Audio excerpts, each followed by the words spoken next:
আসসালামু আলাইকুম। আসার মিনি কিচেনে সকল বন্ধুদের স্বাগত জানিয়ে শুরু করছি। আজকে আমি নিয়ে এসেছি সজনের ডাঁটা, আলু, বেগুন, বড়ি দিয়ে মাছের পাতলা ঝোল রেসিপি। একদম ঘরোয়া একটা রান্না। আমি যেভাবে রান্না করি সেটাই আপনাদের সাথে শেয়ার করছি। আর খেতেও কিন্তু খুবই সুস্বাদু হয়, গরম গরম ভাতের সাথে খেতে অসাধারণ লাগে। তো চলুন রেসিপিটি দেখে নেওয়া যাক। আর যারা নতুন বন্ধু আমার ভিডিওটি দেখছেন, ভালো লাগলে অবশ্যই একটা লাইক দিয়ে আমার চ্যানেলটি সাবস্ক্রাইব করে আমার পাশে থাকবেন। আজকের রেসিপির জন্য আমার যা যা লাগছে একটু আপনাদের দেখিয়ে দিচ্ছি। এখানে আমি একটা বড় সাইজের আলু নিয়েছি। আলুটা এরকম পাতলা আর লম্বা করে কেটে নিয়েছি। আর এখানে আমি নিয়েছি দুটো কাঁচা লঙ্কা, এরকম মাছ বরাবর লঙ্কাগুলো আমি কেটে নিয়েছি। আর আছে 4 পিস মাছ ভাজা। মাছটা আমি আগে থেকে ভেজে নিয়েছি। এখানে আছে কাতলা মাছ।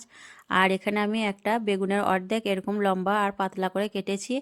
আর নিয়েছি এখানে দুটো ছোট সাইজের টমেটোগুলো আমি 4 পিস করে কেটে নিয়েছি। এখানে অল্প বড়ি নিয়েছি। আর এখানে আছে একদম টাটকা গাছের থেকে পেড়ে আনা সজনে ডাঁটা। আর এখানে আমি একটা মশলা তৈরি করে নিয়েছি। এখানে আমি নিয়েছি 1 চামচ কালো সর্ষে, 1 চামচ গোটা কাঁচা জিরে, 1 চামচ গোটা ধনে আর 3-4টে শুকনো লঙ্কা দিয়ে আমি একসঙ্গে শিলে বেটে নিয়েছি। এই মশলাটা দিয়ে আমি রান্না করব। তো চলুন রান্নার দিকে যাওয়া যাক। রান্নার জন্য আমি গ্যাস অন করে একটা কড়াই বসিয়ে দিয়েছি আর দিয়ে দিলাম কিছুটা সর্ষের তেল। তেলটা একটু গরম করার পর বড়িগুলো দিয়ে দিলাম। দিয়ে বড়িগুলো আমি একটু নাড়াচাড়া করে ভেজে নেব হালকা লাল করে। আর বড়িগুলো দেখুন আমি এইভাবে ভেজেছি, খুব বেশি ভাজবো না। বড়িগুলো অতিরিক্ত ভাজা হয়ে গেলে খেতে কিন্তু ভালো লাগে না, তিতো তিতো ভাব চলে আসে। তো বড়িগুলো আমি এরকম লাল করে ভেজেছি। এখন বড়িগুলো আমি সব তুলে নিচ্ছি। বড়িগুলো তুলে নেওয়ার পর আরও কিছুটা আমি এখানে সর্ষের তেল দিয়ে দিচ্ছি। দিয়ে তেলটা একটু গরম করার পর দিয়ে দিচ্ছি 1/2 চামচের মতো পাঁচফোড়ন। দিয়ে ফোড়নটা আমি একটু নেড়ে চেড়ে ভালো করে ভেজে নেব যতক্ষণ না অবধি ফোড়ন থেকে একটা সুগন্ধ বেরিয়ে আসছে। তারপর আমি দিয়ে দিলাম এখানে একটা বড় সাইজের পেঁয়াজ কুচি আর কাঁচা লঙ্কা কুচি। দিয়ে আমি নাড়াচাড়া করে পেঁয়াজ আর লঙ্কাটা একটু ভেজে নেব। পেঁয়াজ আর লঙ্কা একটু ভেজে নেওয়ার পর আমি দেখুন দিয়ে দিচ্ছি বেটে রাখা মশলাটা। মশলা দেওয়ার পর আমি মশলার বাটিটা ধুয়ে একটু পানি দিয়ে দিলাম। আর দিয়ে দিচ্ছি 1/2 চামচ হলুদের গুঁড়ো আর 1/2 চামচের থেকেও কম কাশ্মীরি লাল লঙ্কার গুঁড়ো কালারের জন্য দিয়ে দিলাম। আর এখানে আমি আর বাড়তি কোনো মশলা ব্যবহার করব না, যেহেতু আমি বাটা মশলা ব্যবহার করেছি। আমি মিনিট 2-এর মতো নেড়ে চেড়ে মশলাটা কষিয়ে নেব, তাহলে হয়ে যাবে। মশলাটা খুব বেশি আমি কষাবো না, যেহেতু সর্ষে বাটা আছে এর মধ্যে। সর্ষে বাটা খুব বেশি কষানো হলে তিতো ভাব চলে আসে। তো আমি মিনিট 2-এর মতো কষিয়ে নেব, তাহলে হয়ে যাবে। 2 মিনিটের মতো মশলাটা কষিয়ে নেওয়ার পর এখন আমি দিয়ে দিচ্ছি কেটে রাখা আলু, বেগুন আর টমেটো। আর দিয়ে দিচ্ছি পরিমাণ মতো নুন।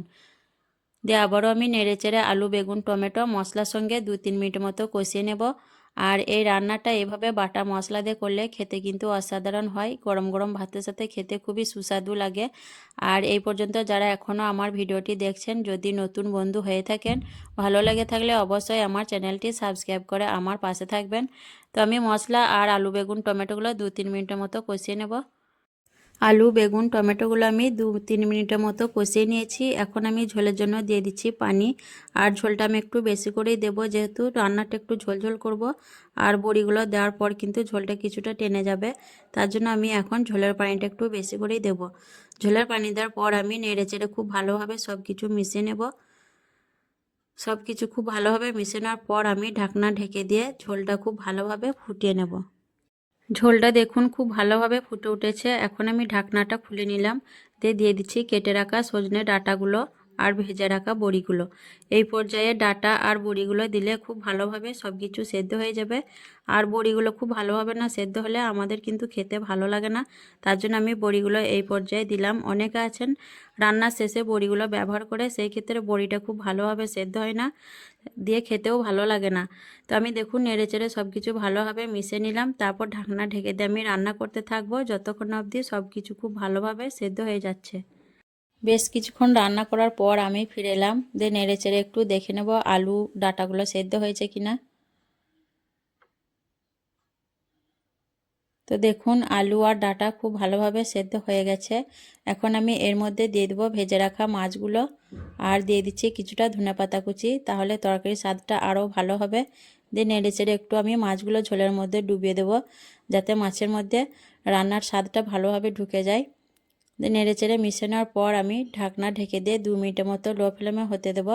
তাহলে রান্নাটা আমার ঠিকঠাকভাবে হয়ে যাবে। দিয়ে আমি 2 মিনিট আরও স্ট্যান্ডিং টাইমে রেখে দেবো, তারপর আপনাদের দেখিয়ে দেবো।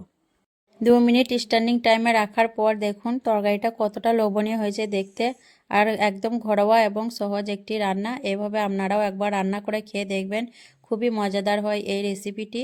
গরম গরম ভাতের সঙ্গে খেতে কিন্তু অসাধারণ লাগে। আর আজকের এই রেসিপি কেমন লেগেছে অবশ্যই কমেন্টে জানাবেন। ভালো লাগলে লাইক করবেন, শেয়ার করবেন, আর আমার চ্যানেলটি সাবস্ক্রাইব করে আমার পাশে থাকবেন। আসবো আবারও অন্য কোনো রেসিপি নিয়ে। সকলে ভালো থাকবেন, সুস্থ থাকবেন। আল্লাহ হাফেজ।